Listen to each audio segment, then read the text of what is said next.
General Huayan's gone.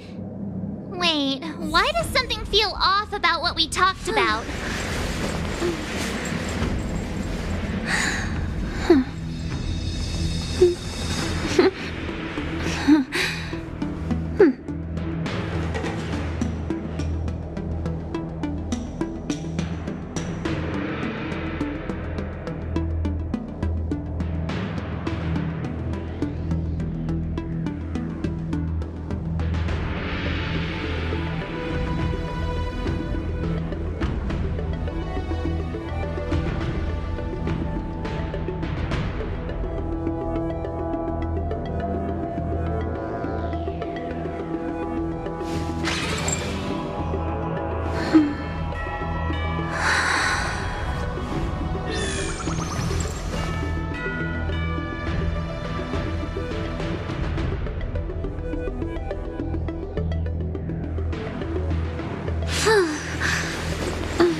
I think we strayed off topic. How did things even get to this point? Yeah, I brought you here because the General said he had some important matters to discuss. But how in the world did Yoon Lee and I suddenly become Miss March's swordplay mentors? Because General Huayan wants us to stick around on the Lo Fu for some time.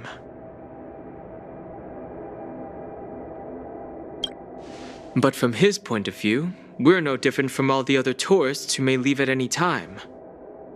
Since the crew's actions were mentioned in the Lo Fu's operations log were given to the Alliance, he probably wants to see firsthand if we're as capable as the report claims, or if we're just some made-up excuse to save face. And he wants to see it for himself during the war dance, which is why he even dragged Yun Li into this. What began as a simple contest between two sword masters has now evolved into you two collaborating to mentor March. Elder Huayan is still that tricky general who likes to give everyone a headache. My apologies. Truth be told, I invited all of you to the ceremony because I wished for you to act as my witnesses. I apologize for not disclosing this information earlier. In the coming weeks, I'll also invite all of you to a meeting with General Fei Xiao, where you may need to answer her questions and clear up any doubts she might have. So please, be prepared for the meeting.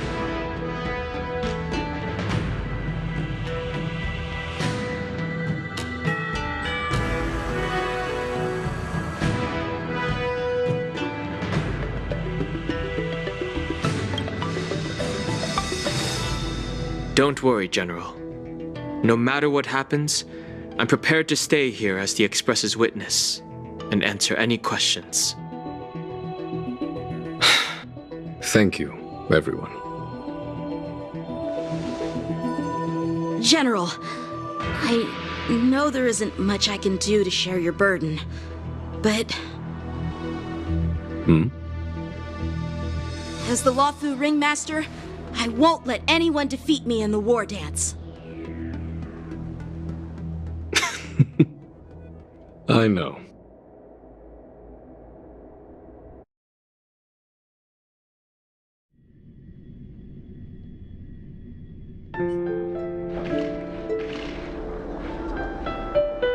The illustrious Merlin's Claw waiting for me? And for so long, too? It's quite an honor. It's been a while, General Fei Xiao. It's been 30 years since we last saw each other. Right, Yukong?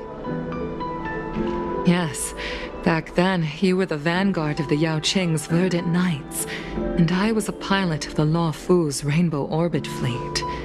Who would have thought that upon meeting again, you'd be a general, and I'd have given up flying?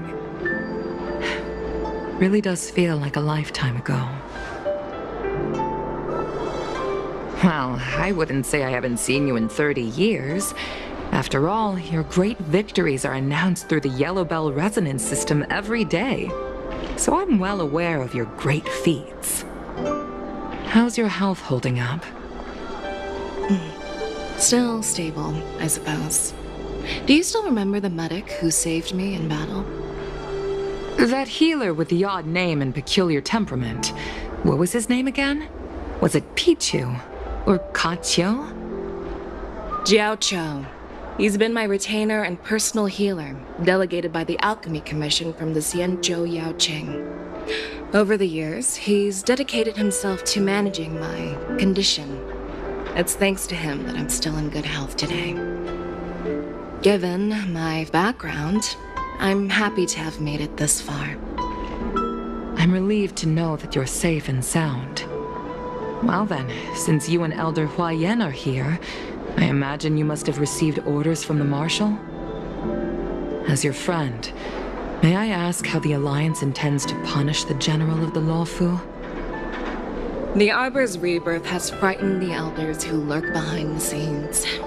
They fear the resurgence of abominations, much like what happened 30 years ago. Although the report from the Law Fu explained all the details, we don't know if the Ruin Legion really invaded, or how exactly the Stellaron Hunters and the Astral Express became involved. This puzzle has many missing pieces. As you know, the fugitive Jing Liu, who mysteriously disappeared many years ago, has resurfaced. This time, she has brought along an Outworlder and a coffin, claiming to offer the Marshal a method to fight against the Eons. The Law Fu Preceptor has also leveled accusations against Jing Yuan for neglecting the Alliance's principles.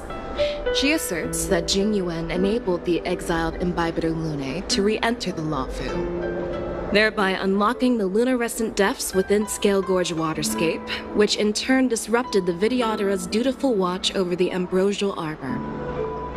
It is for these reasons that I have come here to the Law Fu today. Well, duty calls. Perhaps I shouldn't have mentioned all of this to an uninvolved person, but since we once fought together, I didn't want to keep you in the dark.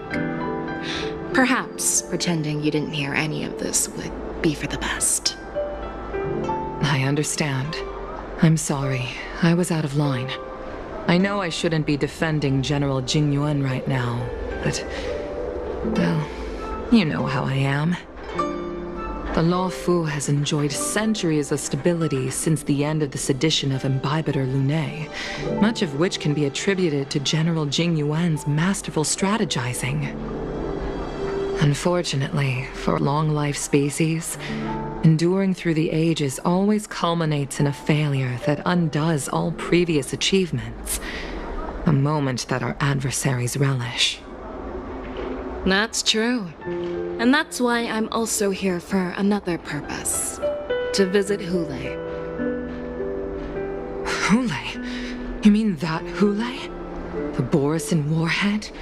The same Hule who has been imprisoned in the Shackling prison for over 7 centuries? The nemesis of the Foxians who will never be forgiven and shall be imprisoned until the end of the cosmos.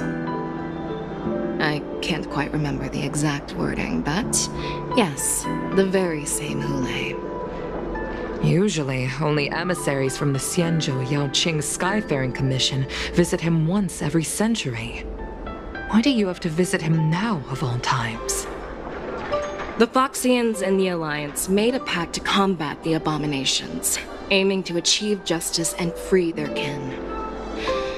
That werewolf monster is to be forever imprisoned in the dark recesses of the Shackling prison, facing unending retribution. Given the situation on the Law Fu, those on the Yao Qing are concerned about Hule's imprisonment. I'm afraid that the routine visit every century is no longer sufficient to ease their concerns. That's why I was sent here, to reassure them. It's all bad news. Well, not everything. There might be a silver lining. Oh, by the way, I found some clues about the thing you asked for. Tell me more. The Verdant Knights followed the route you mentioned and discovered the wreckage of the Whistling Flame ship. Unfortunately, there were no survivors and no cargo. However, someone had already been on the scene before we arrived. Our people? Or someone from the IPC? No, neither.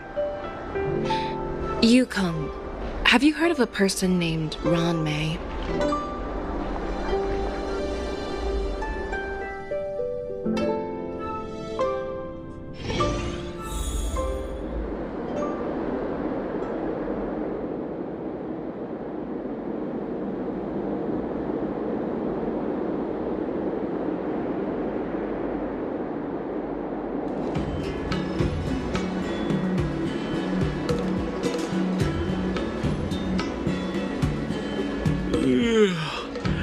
I'm still feeling sleepy. Did I oversleep? Where did March and Donham go?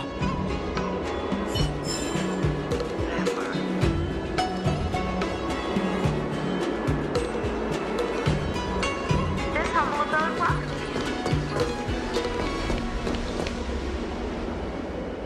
you. There you are.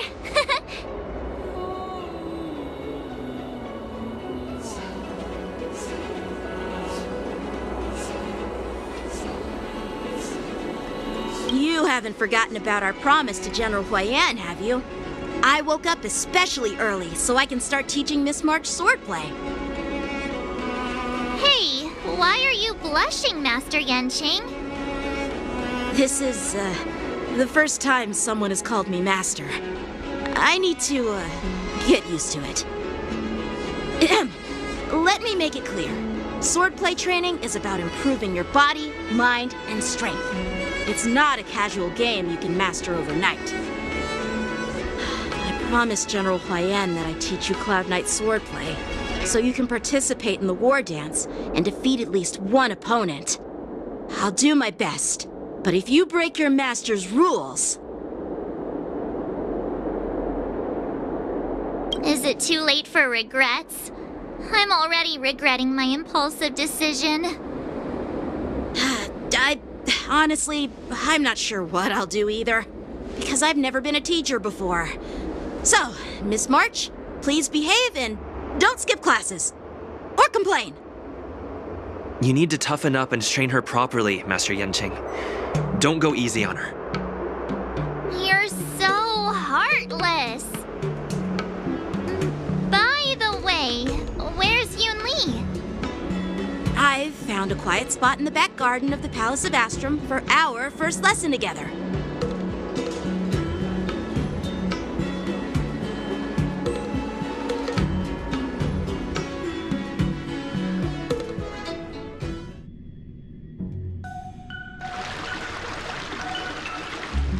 Seriously? It's the first day and you two are already late? Why is everyone on the Luofu so laid back? So disappointing. Master Yoon Lee, you're already here. Sorry for keeping you waiting. Oh, wait.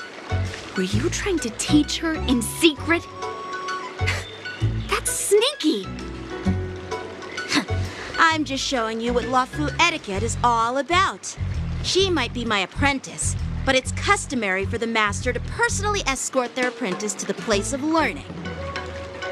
As the host, I'll be teaching Miss March the essence of Luofu swordplay, after which she'll emerge victorious in the war dance ring. You won't be complaining about Luofu swordplay then. Stand aside, rookie. Let me show you how we Zhu-Ming sword masters treat their apprentices. Quickly, over here, Miss March. This is a reverse mentorship gift from me to you. I hope you put it to good use. What's this? Xianzhou clothing?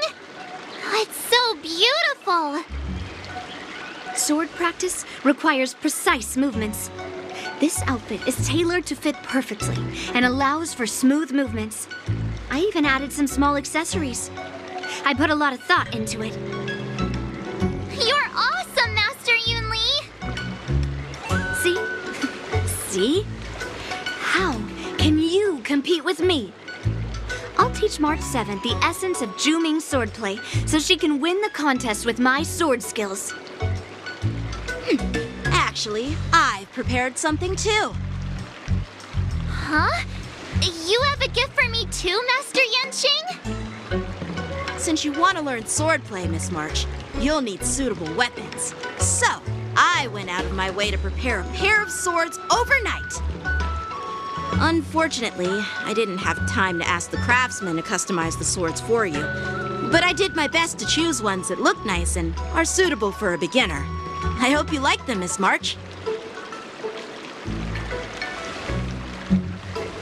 Thank you, Master Yanqing!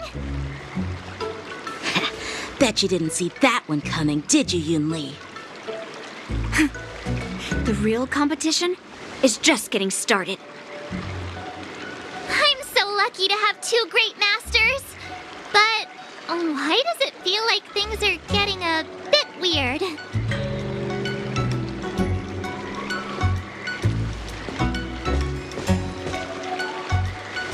So what do you think, Masters? Does this outfit suit me? Perfect. I chose it carefully. It's perfect for beautiful young swordswomen like you and me. All right, let's get started with the training. The person next to me is a Cloud Knight instructor I've brought in. For your first lesson, try exchanging a couple of moves with him. Wait. We're having actual combat training for the first lesson? Isn't that a bit too intense? Well, I heard you have some experience with archery and martial arts. The first thing we're going to do is see just how strong your fundamentals are. Come on, step forward and strike with the sword in the most natural way you can think of. It's important for us to grasp your natural movements so we can decide where to start and what you need to learn. If you're ready, let's begin. Okay.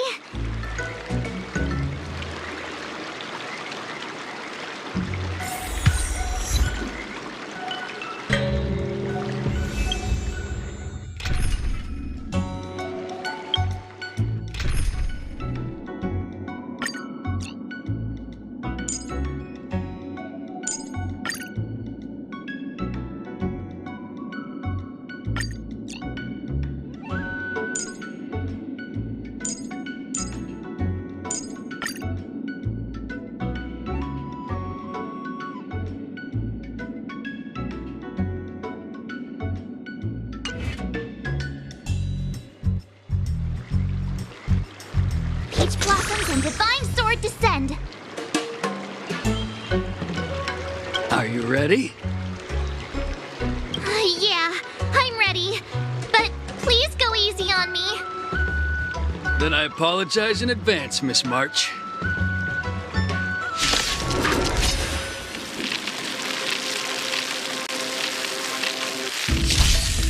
I could take 10 of you.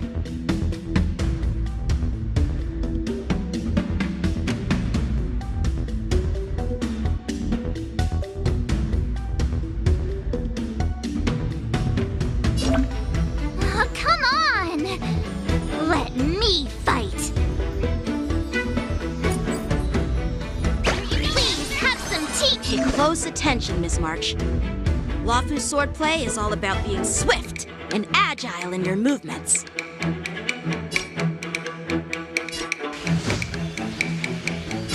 Blade and flight!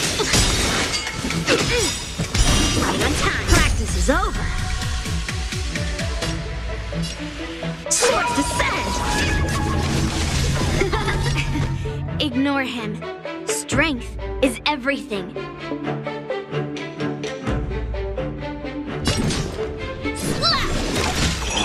Again. Yes, you! Like this?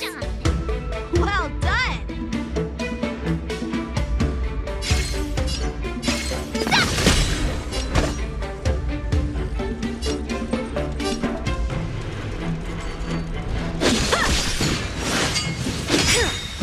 Right on time. Time for swordplay! Strike with heart! Strike! Melt! Yeah! Mountain. I'm starting to get the hang of it. Bladed flight. Oh, I get it.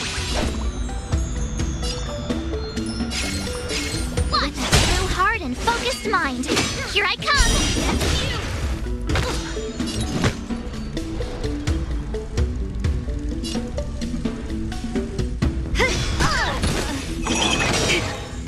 Right on time.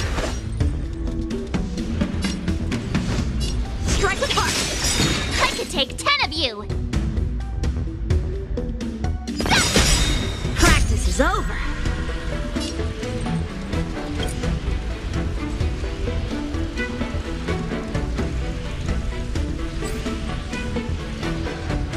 Swords descend!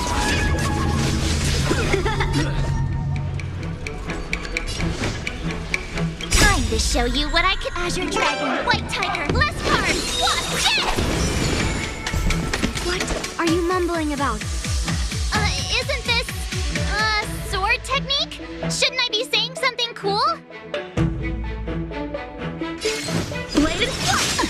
You'll make good practice. Yeah! Yes, you. Right on time.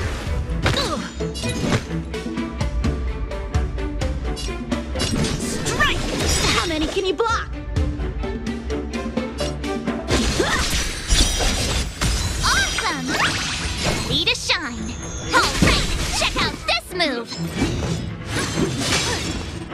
Yes, you. Right on time. Strike with heart! I could take 10 of you. What are you made of? Slap! Melt! See through clouds!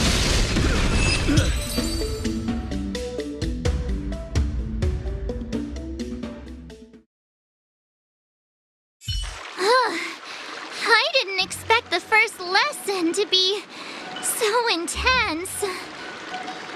Miss March has quick hands and a flexible body. She's a perfect fit for practicing Lawfu swordplay. However, she lacks strength, and her strikes were a bit unfocused. But don't worry, that's totally normal for beginners. Once she starts practicing Juming swordplay, she'll make heaps of progress. Given the situation, I believe Miss March should start by working on her Strength. Seriously, do you actually know anything about swordplay, or what? I could ask you the same thing. Dual swords require agility. So what's more important than footwork?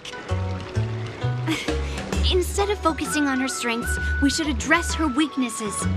The drawback of wielding two swords is not generating enough force. What good is being quick on your feet if you don't have strength? It's not like we're dancing here. Skilled sword masters know how to play to their strengths and work on their weaknesses. Start with what you're good at, then tackle your weaknesses.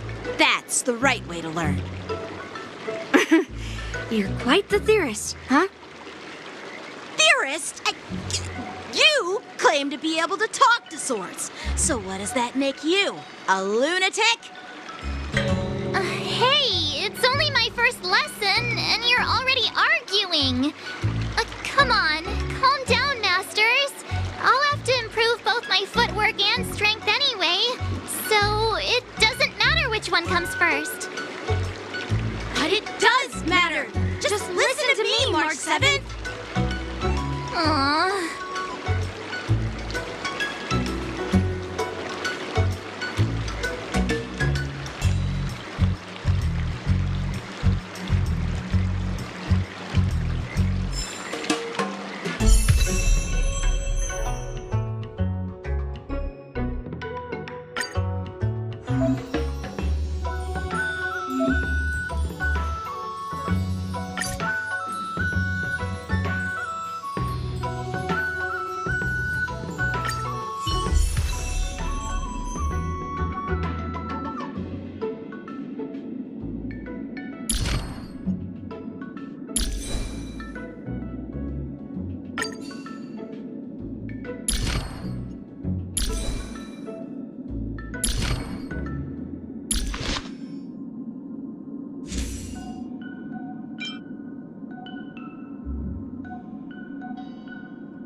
Poco, Mr. Yang, and Pom Pom.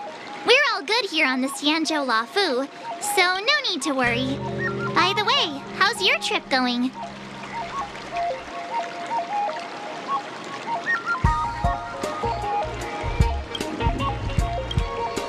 As for me, I've somehow become the apprentice to 2 Cloud Knight sword masters, and I've been honing my sword skills with their guidance.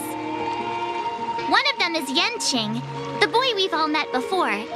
The other is Yun Li, the granddaughter of General Hua Yan from the Xianzhou Juming. Both masters are super strict, giving me a real taste of how hard sword training can be. I tried to drag him into this, but he refused. Then I tried to rope Dan Heng in, but Master Yanqing wouldn't have it. Still, I didn't let the difficulty get to me. In just a few weeks, my sword skills have improved a lot. Both my masters think I have unique talents in swordplay, and are literally fighting each other to teach me their skills. Thanks to their guidance, I've actually made some progress. When I get back to the Express, I'll definitely show off my skills and impress you all. Looking forward to your reply. Yours, March 7th.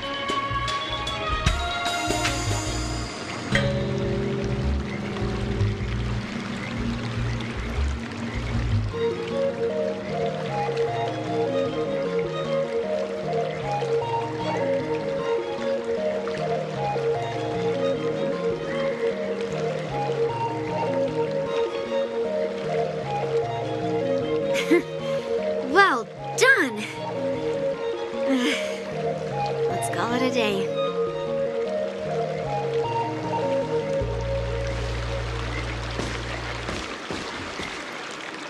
Miss March's sword skills are really coming along. She'll hold her own just fine in the war dance.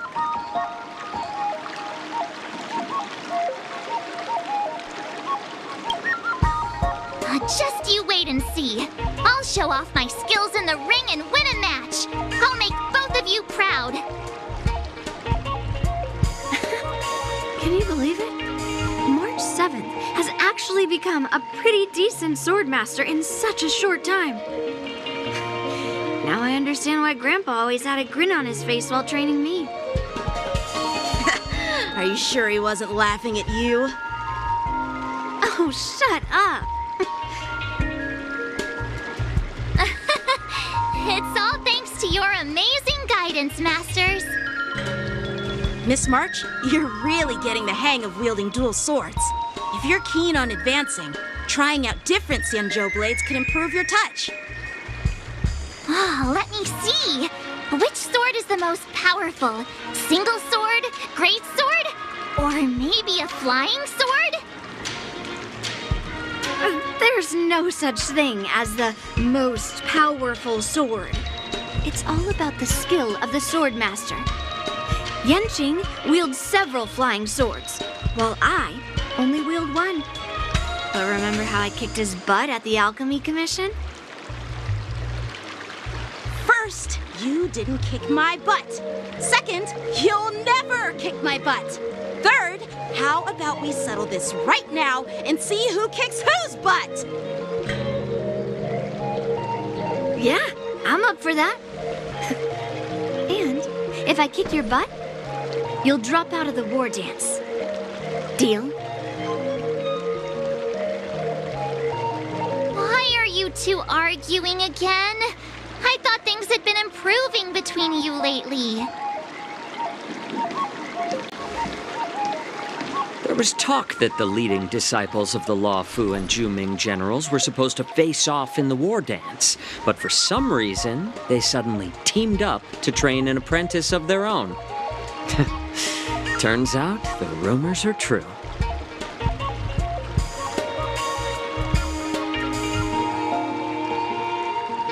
Tomorrow is the big day of the war dance.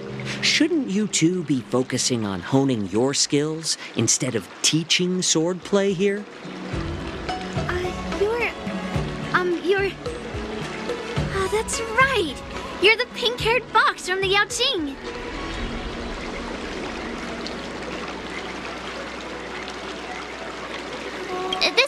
Jiaoqiu, the healer working for the general of the Xianzhou Yaoqing. Ah, got it. So, you're the participant attending the war dance on behalf of the Yaoqing. And you were trying to sneak a peek at our training?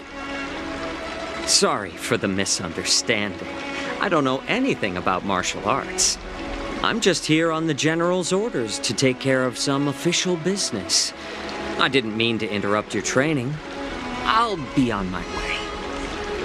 If you know nothing about martial arts, why were you smirking earlier? Well, my curiosity got the better of me, I suppose. When I heard Miss March's pondering about what to learn, I couldn't help but wander over.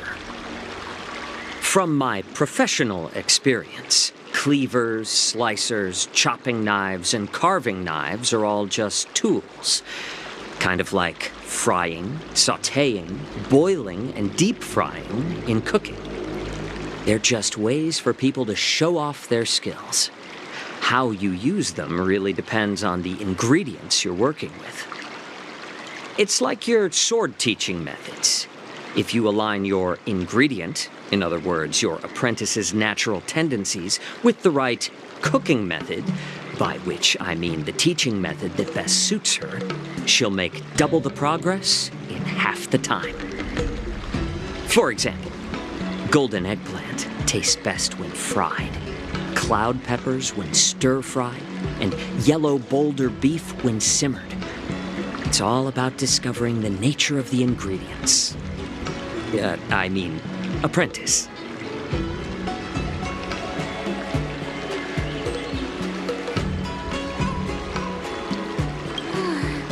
All this talk about food is making me hungry. Aren't you a healer? Why are you talking about food? Well, it's just a metaphor. The medicinal school I follow on the Xianzhou Yaoqing is called the Ranja School, that specializes in food therapy. So it's only natural that I know a thing or two about cooking. So, you're the General's cook? I'm a healer. But anyway, a cook who isn't interested in health doesn't make for a good advisor. Fine. Call me a cook if you want. Seeing the way you're looking at me, it's obvious you think I'm just some feeble academic who likes to blabber on about martial arts. But, in reality, I know a thing or two about killing. After all, the art of healing inherently encompasses both life and death.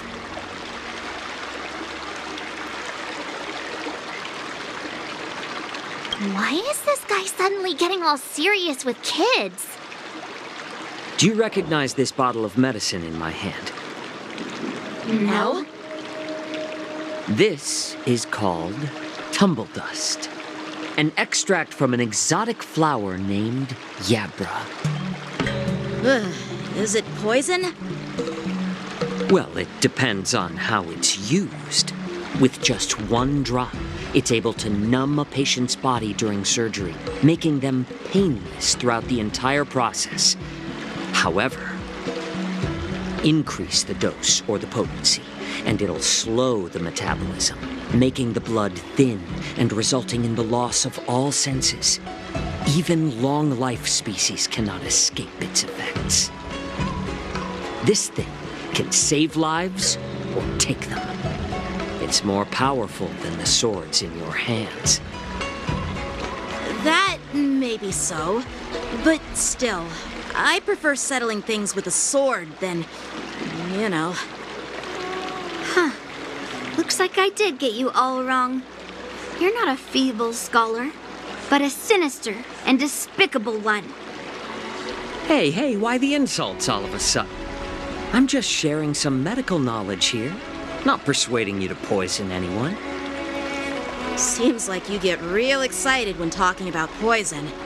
I can't tell if that's an honorable thing or sinister. Picture this. 2 individuals. The one standing is full of malice. The other lying down is honorable and righteous. How can the one who's lying down label the one standing as sinister?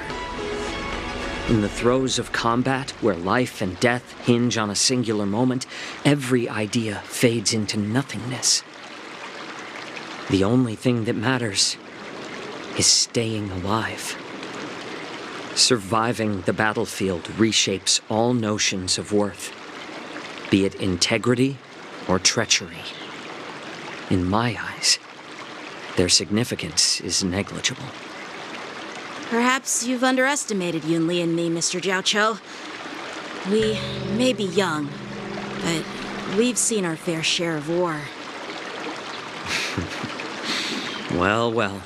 Then you should know that the war dance is nothing more than a contest. So why are you so focused on it? When I was appointed as the ringmaster for the war dance, I asked the general, we Cloud Knights are supposed to charge into the fray and slay enemies. Why do we have to swing swords in a ring just to please an audience? And this is how the general replied. To unsheath your sword in a ring is no different than on the battlefield, as your sword reveals the might of all Cloud Knights. The war dance is the perfect chance to showcase martial virtue and forge alliances from all over the cosmos. When we unsheath the sword without drawing blood, we not only display our might, but also the martial virtue of the Cloud Knights. That's quite an insightful statement, Yanqing. Well, my apologies for being so short-sighted. I've been on the Luofu for quite some time, but I haven't had the chance to see the ceremony venue for myself yet. Hearing you speak so highly of it has piqued my curiosity.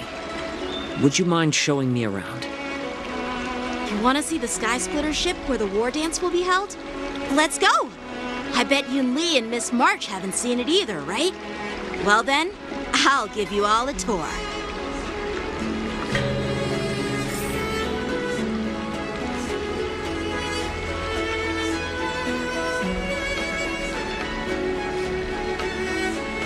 Let's go. I'll give you a tour of the Sky Splitter.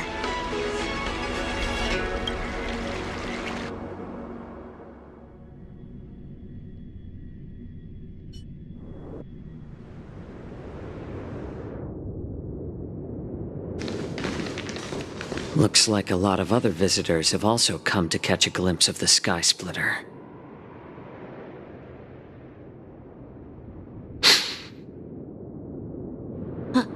What's up, Mr. Jiaoqiu?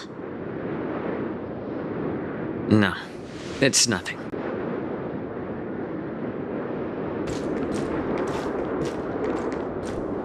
Do you see that airship in the distance? That's the Sky Splitter, the venue for the war dance ceremony. It doesn't look all that impressive from this distance. The Sky Splitter is actually a decommissioned Luofu military vessel. People aren't allowed on board until the war dance officially commences. Tomorrow, when the bell rings and the ceremonial cannons roar, I'll be there representing the Cloud Knights of the Xianzhou Luofu, standing in the ring, ready to take on challengers from all over the cosmos. Since I was a kid, I've been training in swordplay and the art of war under the general. Every day, I'd swing my sword 10,000 times, and then thrust it 10,000 times, repeating the process over and over. I understand that I'm not like other kids. I never envied the toys and freedom they all had. I never found sword practice boring or hard. Even in the thick of battle, facing down savage abominations, I never felt scared. Each day, I could feel myself getting stronger and stronger, and I racked up countless victories. It's the best feeling in the world. But then, I faced a really tough opponent. And just one slash shattered my confidence into 1,000 pieces. That's when I felt true fear for the first time. Maybe that's what Mr. Jiao Cho meant by life and death hinge on a singular moment. Every idea fades into nothingness. After that, I had to pick up the pieces and try to put myself back together. But no matter how hard I tried, I couldn't seem to find my old happy self again. I often ask myself, why do I wield my sword? If defeat is inevitable, why do I continue to fight? Is it to reclaim the joy of victory? To meet the General's expectations? Or to secure my honor among the Cloud Knights? While the General could teach me the art of swordplay, he couldn't teach me why I should keep on going. He said the reason must come from within myself. I've been struggling to find that reason. But after talking with you, Mr. Jiao Cho, I think I already have that reason in mind. As a member of the Cloud Knights and the General's apprentice, I've had a weight on my shoulders, and I know there's still more to shoulder. But when I wield my sword, it feels like I'm letting go of everything.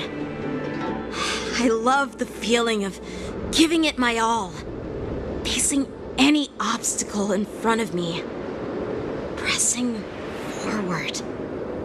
That's why I wield my sword. Oh, Yanqing. So young, yet so grown up. By the way, how old are you exactly? Age doesn't really matter. All sword masters will understand how I feel. I get it. Looks like all the kids on the Luofu live tough lives. So, how about you, Miss Yunli? It's not polite to ask a girl her age, no matter which Xianzhou ship you're on. I'm not asking your age. I'm asking if you have a dream like Yanqing has.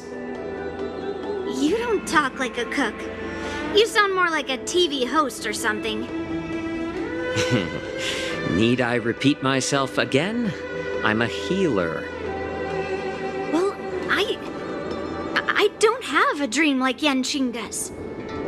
The only reason I'm participating in the Ringmaster's Challenge is because I made a promise to my grandfather that I'd win the precious sword he's contributed to the war dance. Sounds like that mind of yours is just filled with swords. I bet you've got nothing better on your mind. My father was a craftsman on the Xianzhou Juming. Because of his foolishness, many innocent people fell victim to the cursed swords he forged.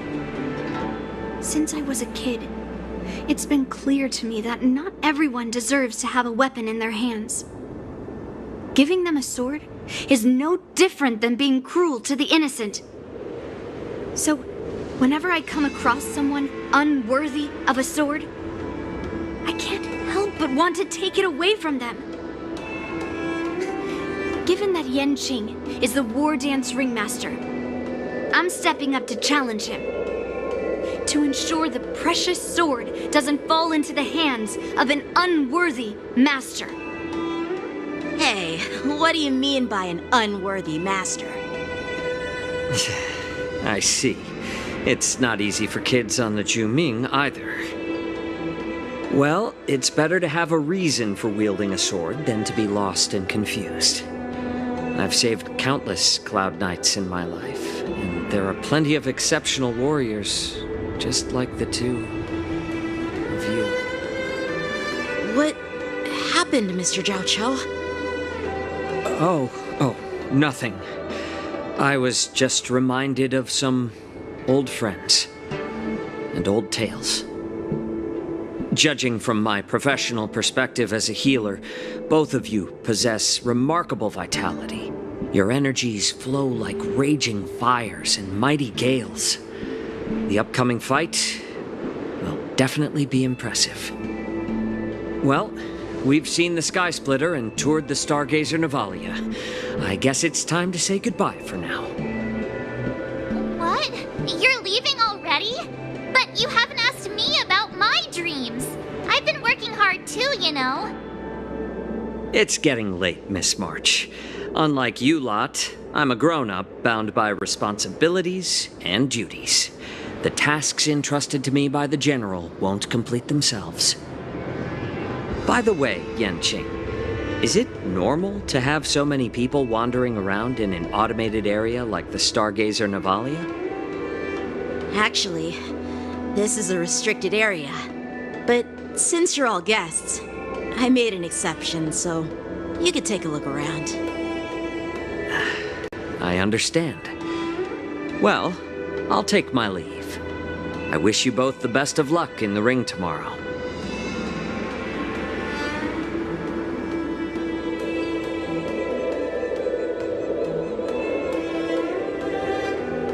Seriously?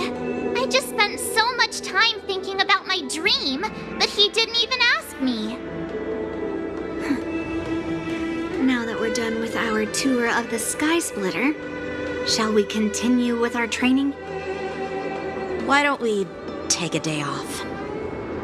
What? You want to secretly practice swordplay by yourself? Dream on. You know cramming before a fight never works out. For some reason, seeing the Sky Splitter has boosted my confidence. So, I've decided to conserve my strength for tomorrow. All right, I'll take you out of the Stargazer Navalia.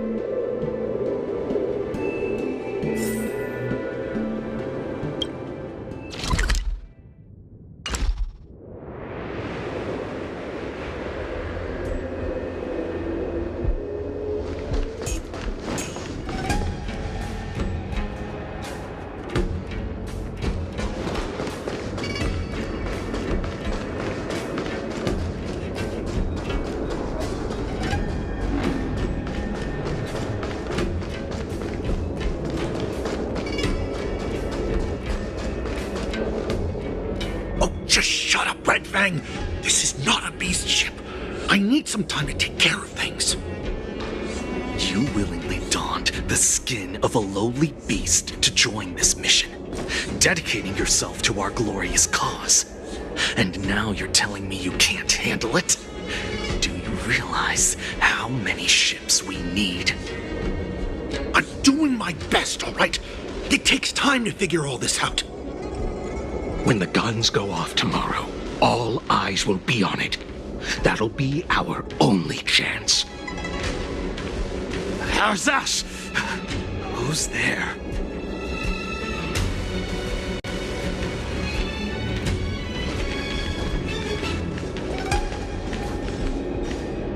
Who are you guys?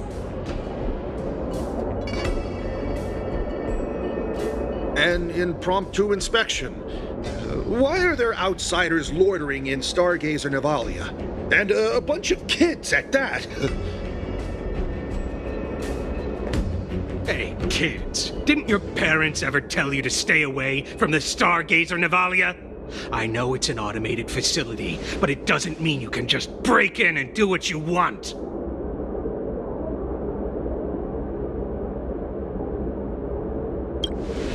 First of all, I'm an adult. Second, I didn't just break in. Yeah, we flew here on a star skiff. Like, whoosh! Well, I'm not trying to tell you off, but this place is off limits to the public, you know? Big sis! Let's go! I want to play in Everhunt Plains!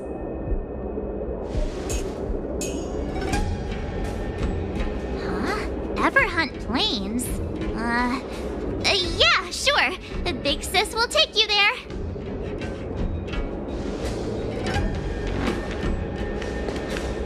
Shuha! You should have let me. Shh, the overhaul is done, and everything looks good. We should leave.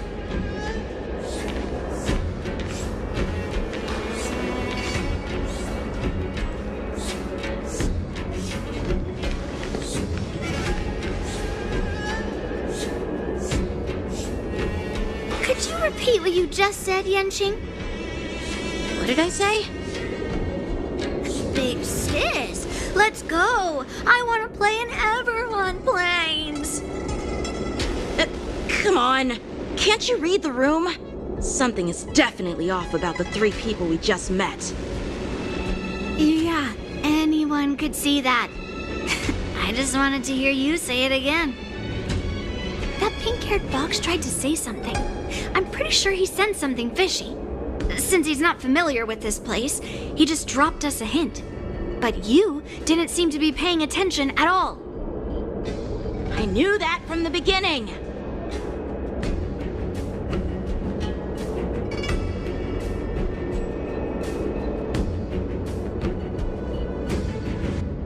That Cloud Knight didn't recognize Master Yenching at all. That's really weird. What? Is he famous on the Luofu or something?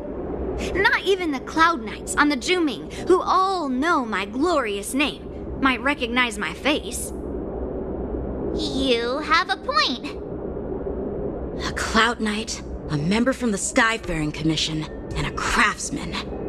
They're from various departments, and the reason for the overhaul seems legit. But one of them blurted out some weird language just now. Did you hear that? I have a feeling that if we secretly tail them, we'll definitely catch these guys in the act. Follow my lead, and be careful not to blow our cover.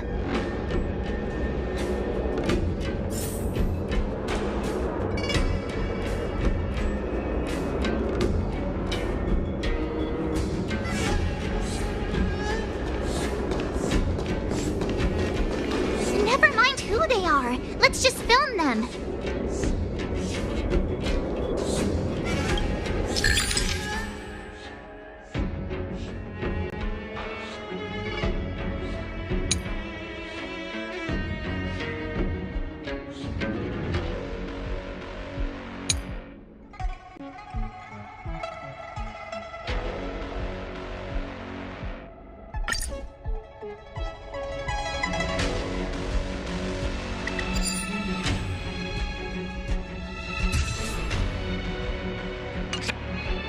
We should have just killed those lowly beasts.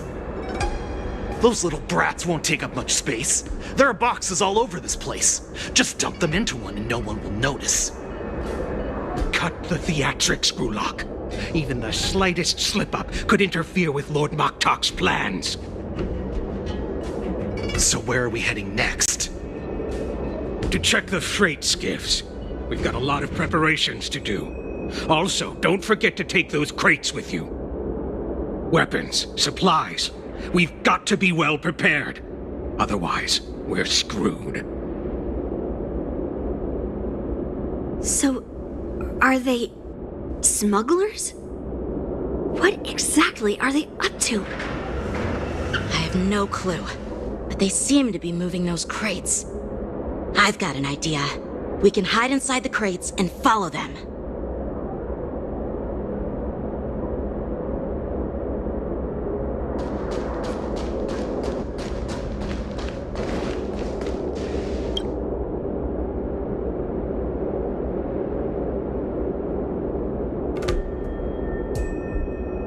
Ugh, so cramped in here. I can hardly breathe. Just hang in there.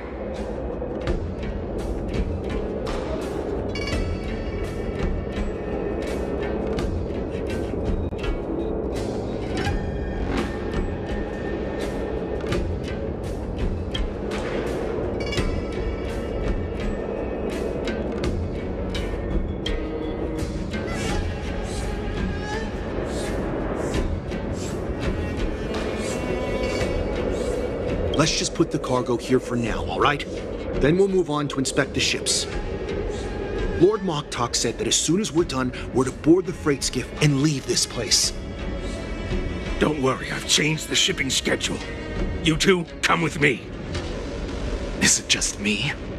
I keep smelling that stench of lowly beasts everywhere we go. Don't be so paranoid.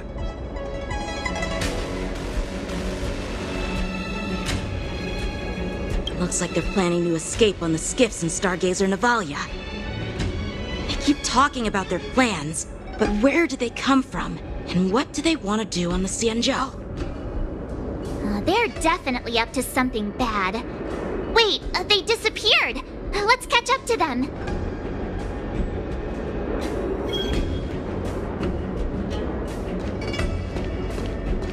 Tread softly, breathe quietly, and make sure to keep an eye on them.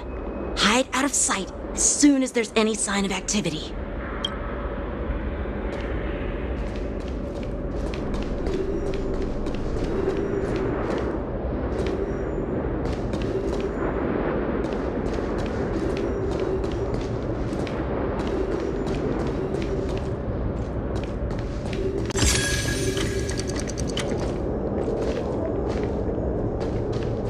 Watch out! They're on high alert!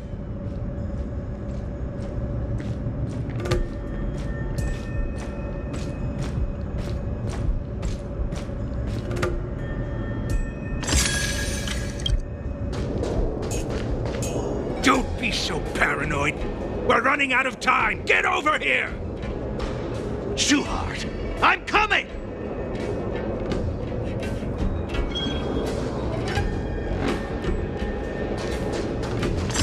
They're leaving. We should catch up to them. Quickly!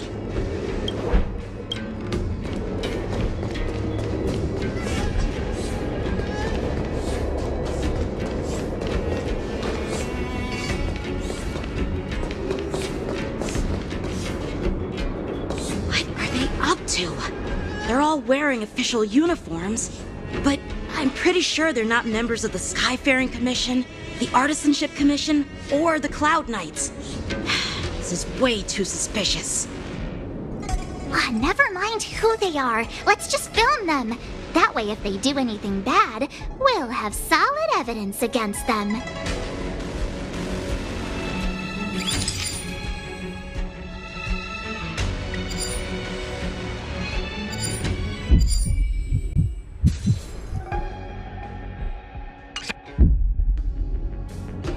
Look at this. A freight star skiff with enough room to fit at least 20 of my men. I'll let the others know and have them prepare more star skiffs. Once we're past the checkpoint, there will be beast ships waiting for us. Lord Moktok is ready. The revival of our ancient bloodline all hinges on this operation. What did he just say? Beast ships?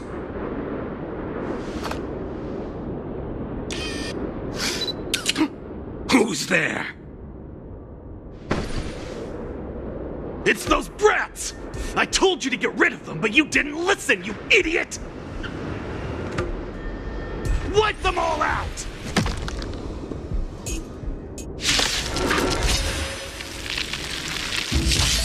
Forcing step. Adusa! Die, you lowly beasts! Let's improvise. You'll make good practice. Nice job! The mood is set, just let the show begin!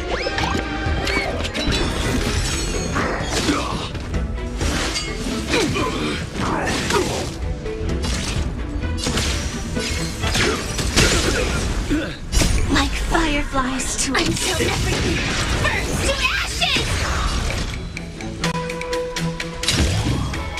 Set to the sea, go blaze! That's all you got?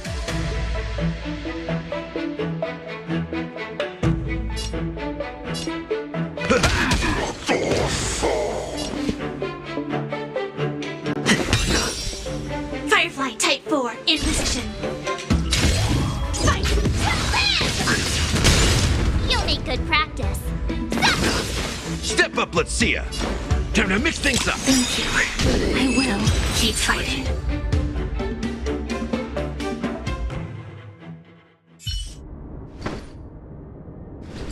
How is this possible? How did these Foxians change their appearances like that? They're not Foxians at all. They revealed their true form. They're Borison, just like the bandits I defeated on the IPC ship.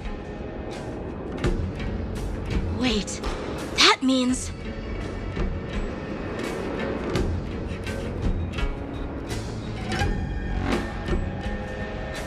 Well, how did the Borison manage to infiltrate the Xianzhou? It's not just a simple disguise of wearing our clothing and shaving their whiskers. They're somehow able to alter their appearance to be indistinguishable from Foxians. They even have official IDs for the Skyfaring Commission, the Artisanship Commission, and even the Cloud Knights?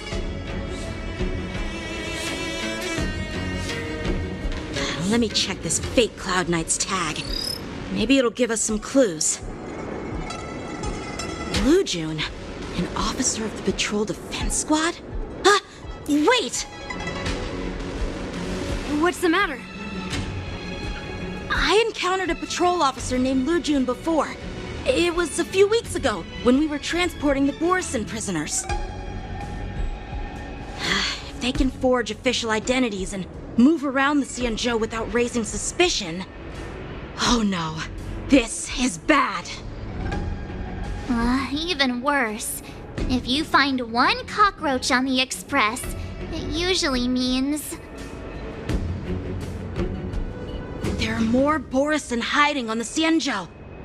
I bet their plan is much bigger than just stealing information. We've got to report this to the Seat of Divine Foresight.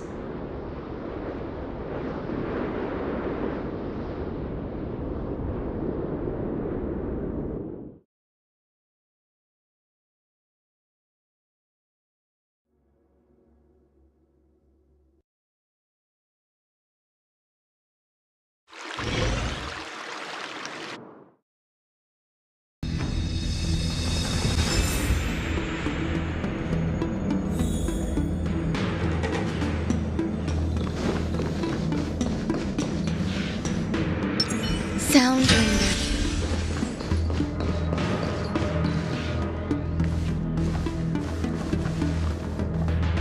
I am glad to finally meet you in person, guests from the Astral Express. I'm Fei Xiao, the General of the Xianzhou Yao Cheng. Let me introduce our guest to you. The one dressed in green. He's the reincarnation of Imbibitor Lune, and the person behind him is the newest member of the crew. I've heard a lot about you. Outside the reports from the Law Fu, the Skyfaring Commission of the Yaoqing has also gathered plenty of information about both of you. I've been eager to meet you face to face for reasons that I'm sure General Jing Yuan has explained, right?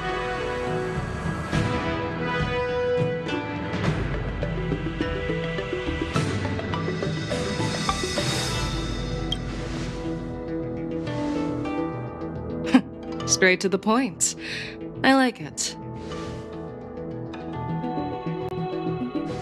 According to General Jing Yuan's report, the Ruin Legion is to blame for the Ambrosial Arbor crisis, and all Arbiter Generals should pay attention to the Ruin Author's movements.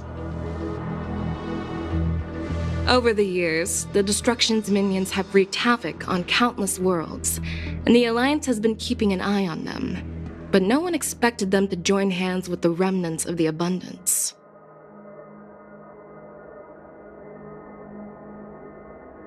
The damage caused by the Ambrosial Arbor crisis was far less severe than expected, which is good news for us. However, it was quite different from the Ruin Legion's usual style of destroying life wherever they go. While I trust the bravery of the Divine Foresight and the Nameless, I'm curious about some details missing from the report. I'd like to take this chance to have an exchange with both of you. Let me be clear, the questions I'll ask might not reflect my actual thoughts, so please don't take offense if any of my questions seem a bit harsh. Please go ahead, General. But keep in mind we can only answer based on what we know. And perhaps you already have the answers to your questions in your heart. You have a clever tongue. I like it.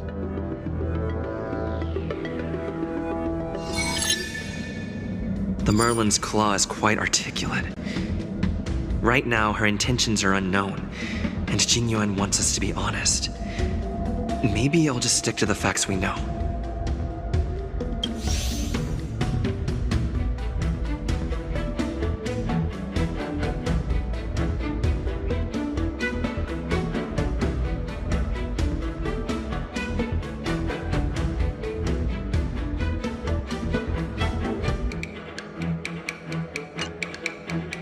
Let's cut to the chase. Before the crisis struck, the Astral Express was guided here by a Stellaron hunter, a wanted felon, in an attempt to resolve the Stellaron crisis. However, everyone in the cosmos knows of the Stellaron hunter's reputation. So, why did you place so much trust in them? Could it be that some of you have a connection with them?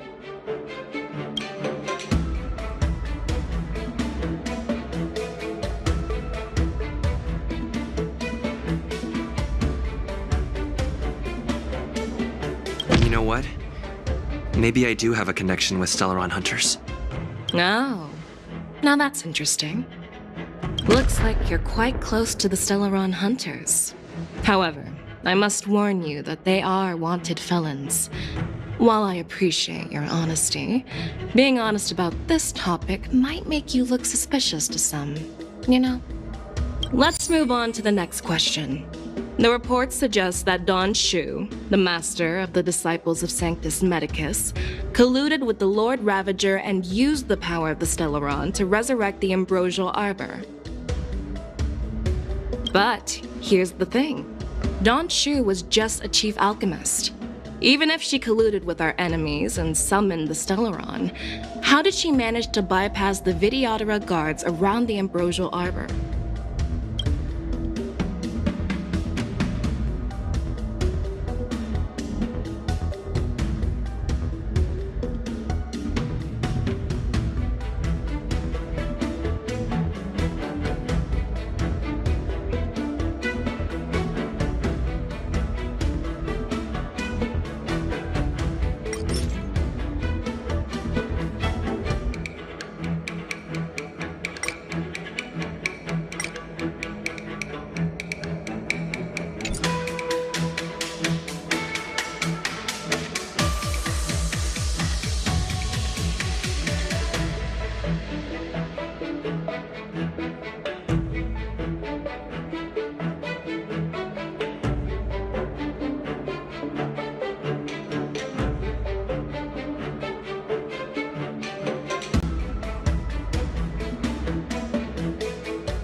I don't believe we are in a position to answer this question.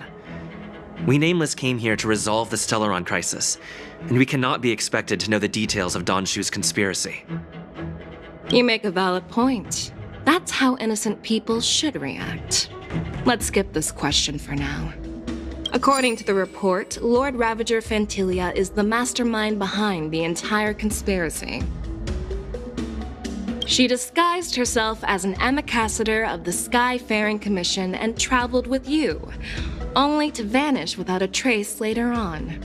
It seems too convenient to label her as a scapegoat.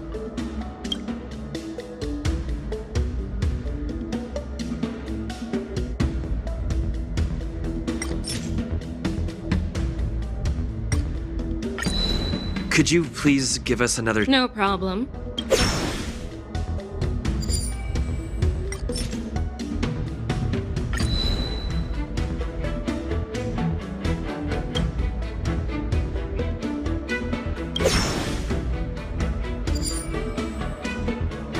I don't believe we are in a position to answer this question. You make a valid point. That's how innocent people should react. Let's skip this question for now. According to the report, Lord Ravager Fantilia she disguised herself as an ambassador of the Skyfaring Commission and traveled with you, only to vanish without a trace later on.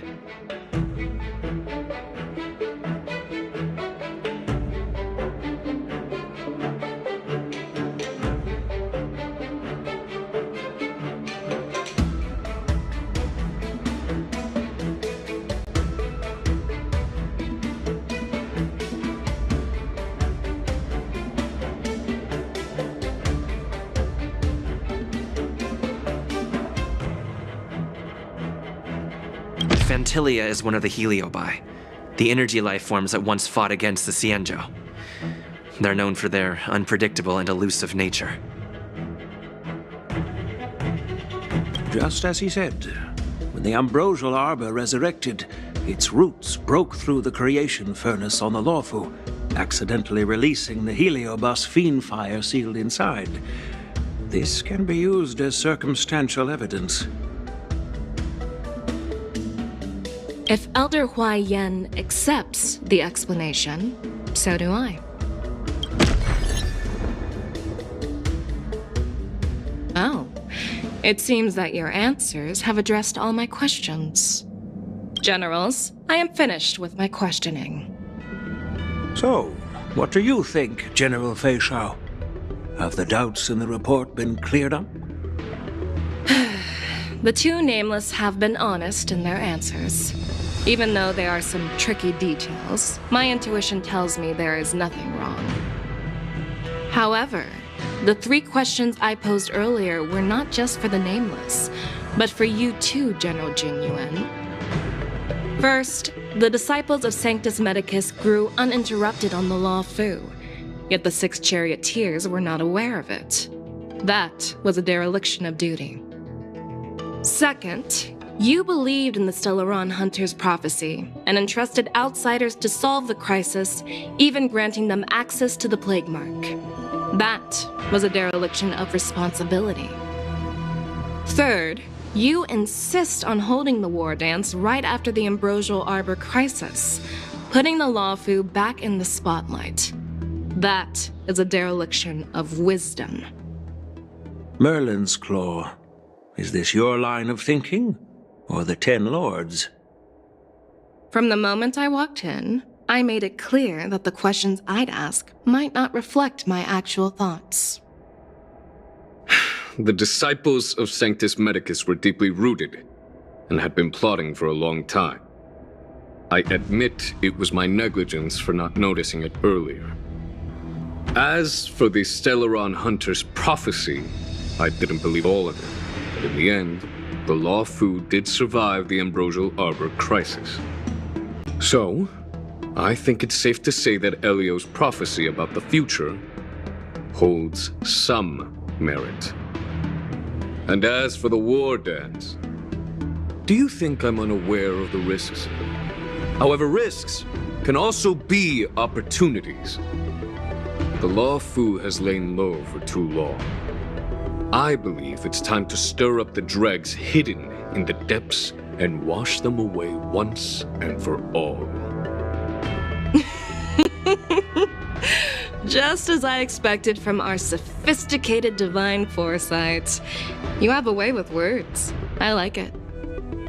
But, unfortunately, ever since the report was submitted, the Alliance has been filled with rumors and speculation.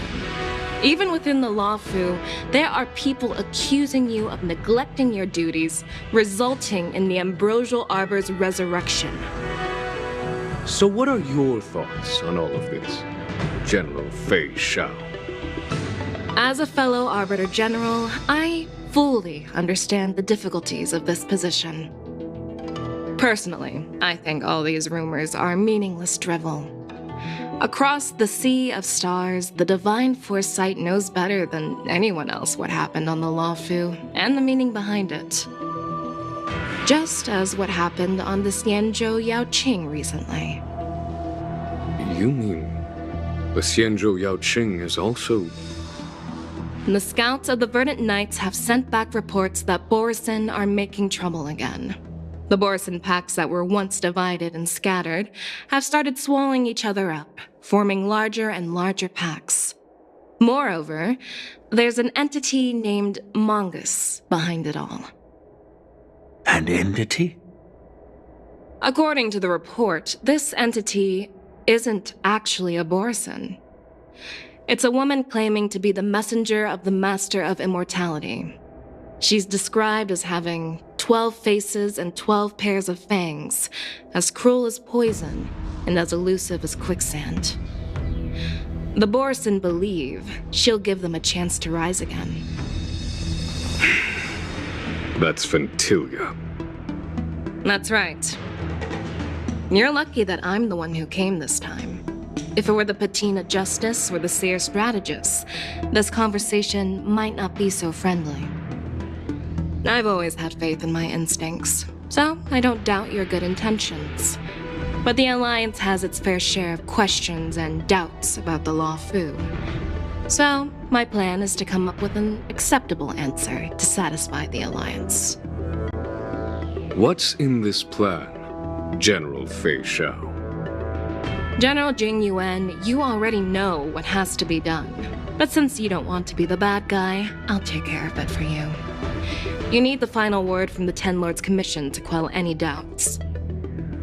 And for that, I'll have to ask the two Nameless to visit the Shackling Prison.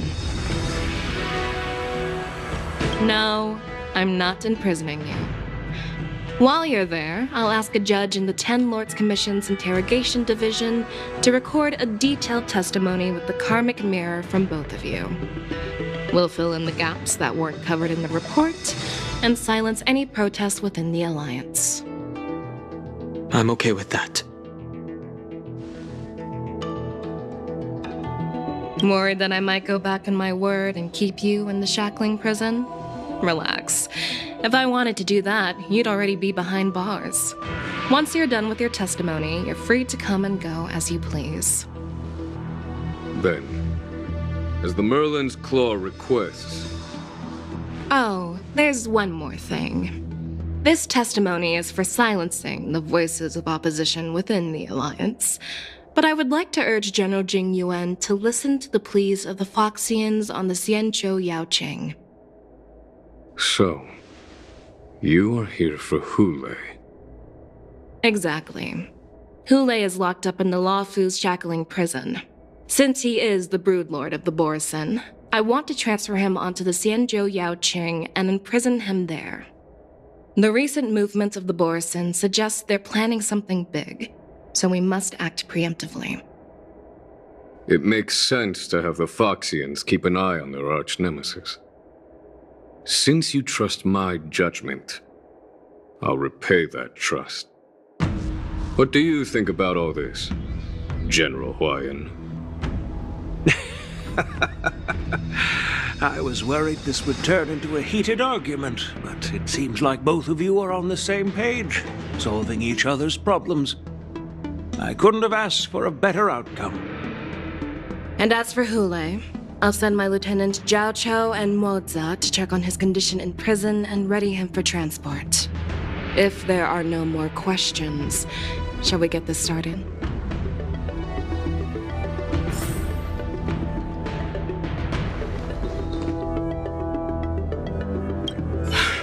I'm really sorry about all this, but the testimony in the Shackling Prison won't take up much of your time. I'll call for a messenger to take you to the Interrogation Division. You just need to give your testimony, and then you can head back. So no need to worry. As you wish, General.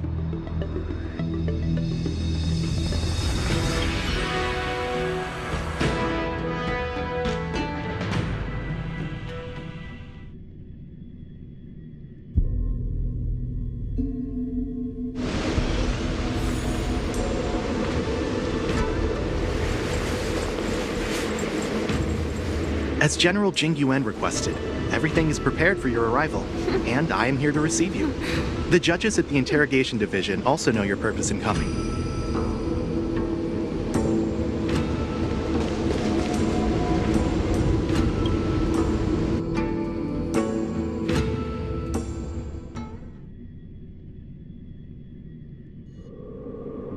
The Shackling Prison. I didn't expect to be back here after all these years. Danheng. Don't worry about me. If you're ready, I'll open the gate for you.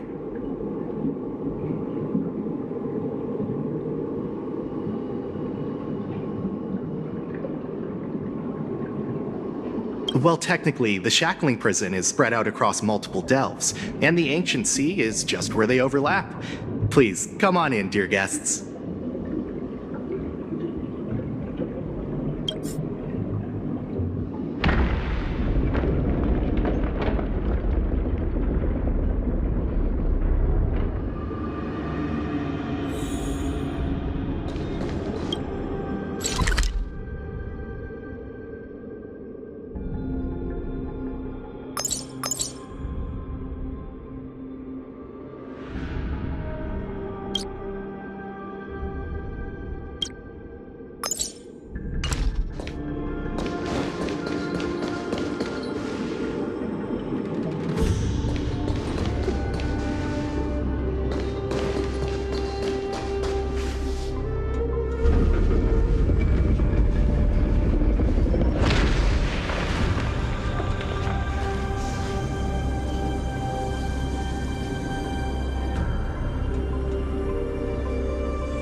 What are you looking at?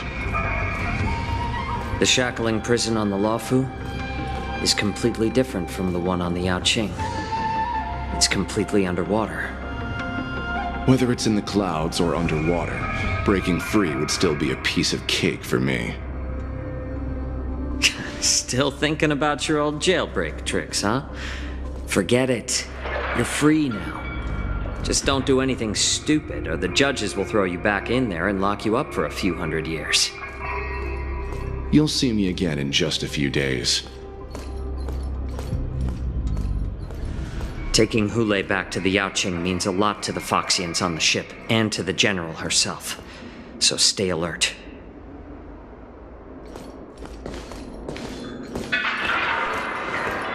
Guests, my name is Shui Yi, and I'm here on orders from the Incarceration Division of the Ten Lords Commission. We're Jiao Cho and Moza. General Fei Xiao sent us to extradite the Borisin criminal Hule to the Yaoqing.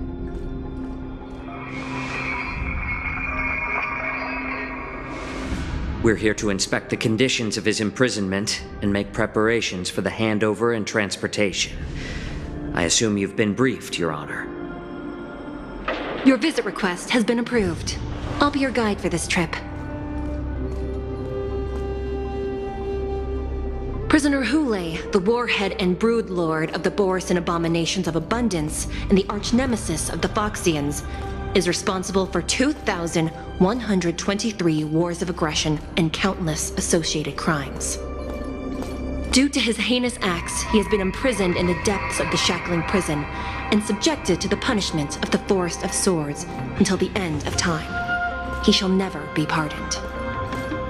No need to repeat his crimes and sentence, Your Honor. He is the greatest enemy of us Foxians. The stories of his atrocities are used to terrify our children. I'm well aware of every crime he's committed. Let's move on to the next step. When it comes to visiting criminals, there are rules in place to ensure your safety. I know you've heard legends about Hule since you were children, but your knowledge about him is likely very limited. Only the judges of the Ten Lords Commission truly know what kind of abomination is locked up at the bottom of the shackling prison. It has been centuries since Jing Liu, the former sword champion of the Luofu, captured Hule. And during all those years, we never provided him with any food. Yet he somehow managed to stay alive. It defies all the documented physical characteristics of the Borisin.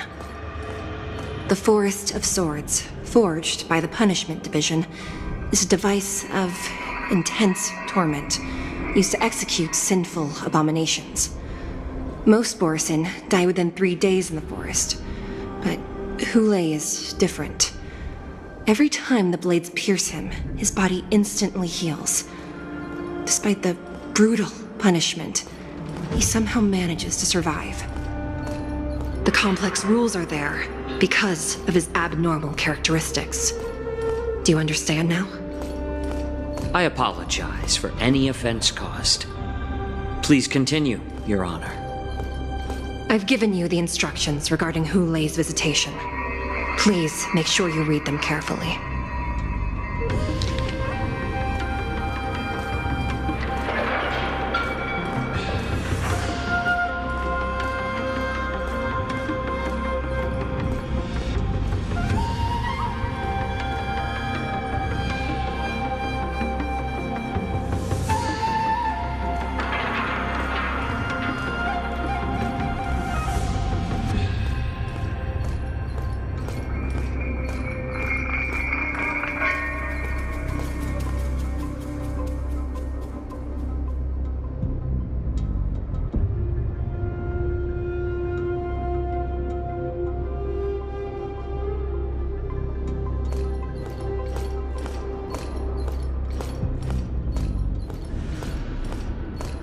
And please, take this pellet before proceeding. No, I'm not taking random medicine. Then you won't be allowed to visit Hule. Just swallow it already. Hule is like all Borisin. He can release a pheromone called lupatoxin that induces fear. Thousands of years ago, we Foxians were enslaved by the Borisin. Not because we were naturally weaker, but because of their lupatoxin. This pill is for our own mental well-being. I understand. I knew you were a reasonable person. Now that we've taken the medicine, let's proceed.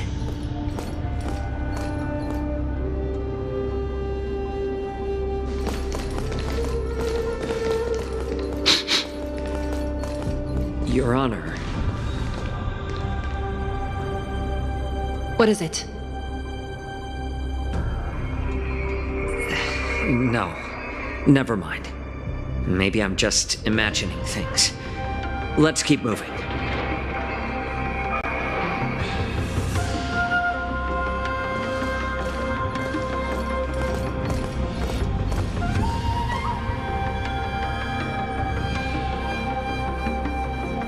Here we are. Her Honor hasn't arrived yet. Please wait a moment.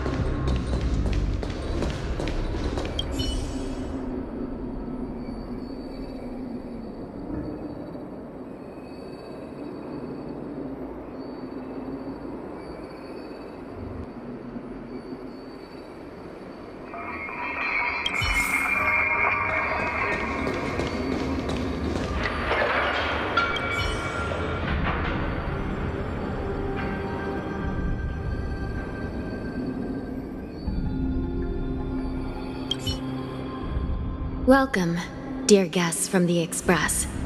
Judge Hanya of the Interrogation Division. We've met before.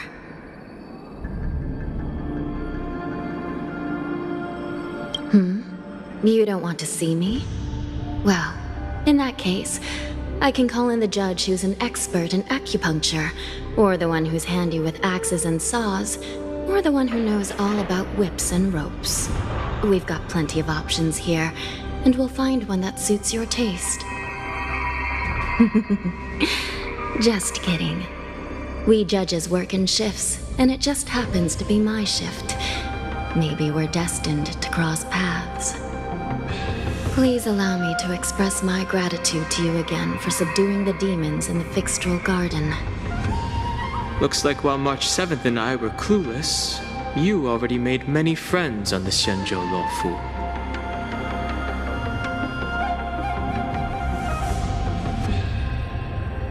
Even though you and I have met before, we can't show any favoritism under the Ten Lords. So, please do as I command as we head to Scrivener Hall and beyond. Don't do anything without my permission. This is not a place for ordinary mortals. You and Mr. Danheng, please come with me. Please lead the way, Your Honor. Please let me activate the mechanism before we all move forward. And please, watch your steps.